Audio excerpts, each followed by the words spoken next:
19-20 শতাব্দীতে বাসাক সম্প্রদায়ের মানুষরা আর কি টাঙ্গাইলে এসে তাঁতের শাড়ি প্রথম আর কি আবির্ভাব শুরু করে এবং কি ওই সময়টায় তেমন নকশা ছিল না। পরবর্তীতে নকশা হিসাবে তাঁতের শাড়ি তৈরি হয় এবং এই টাঙ্গাইলের তাঁতের শাড়ি জিআই পণ্য হিসেবে স্বীকৃতি পায়।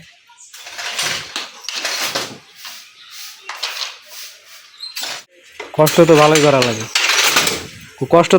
লাগে,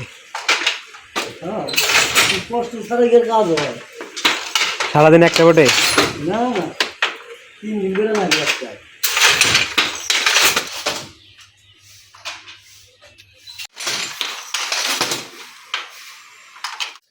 এখন আছি মূলত পাটরাইল টাঙ্গাইলের। আর টাঙ্গাইলের তাঁতের শাড়ি মূলত এই এলাকা থেকেই তৈরি হয়। তাঁতের শাড়ি খুবই সুন্দর। এখন আমি যাচ্ছি মুসলিম পাড়া আর কি, সেখানে দেখবো তাঁতের শাড়ি কেমনে তৈরি হয়।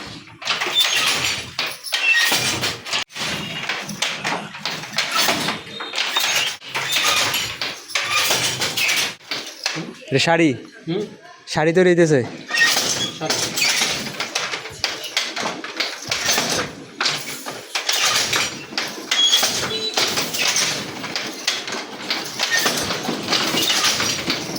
এটা কি সুতা নাকি রেশমের? সিল্ক, হাফ সিল্ক এই ফুল সব।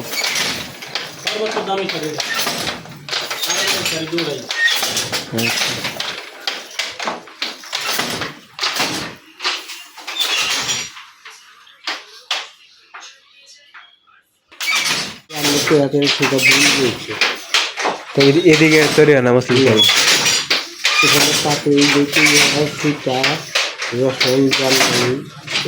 রেশন কি আপনারা সংগ্রহ করেন নাকি? এটা কি নেপ তুলতেছে? একটা কাটলে তো ঝামেলা।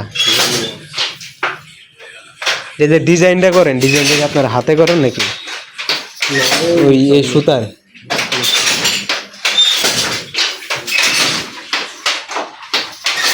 একটা শাড়ি তৈরি করতে সময় লাগে 3 দিন। এটা ডিজাইন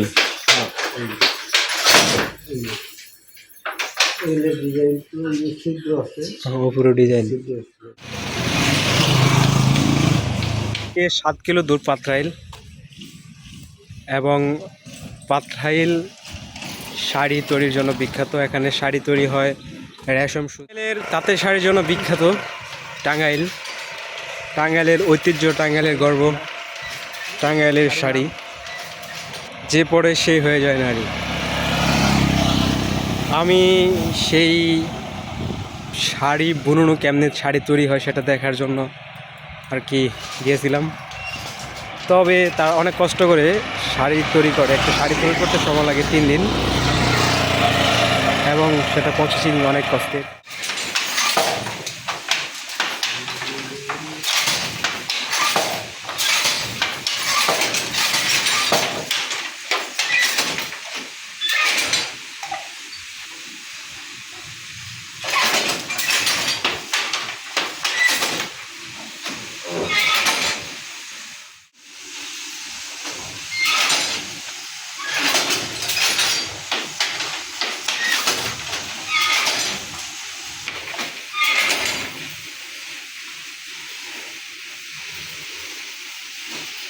মধুপুর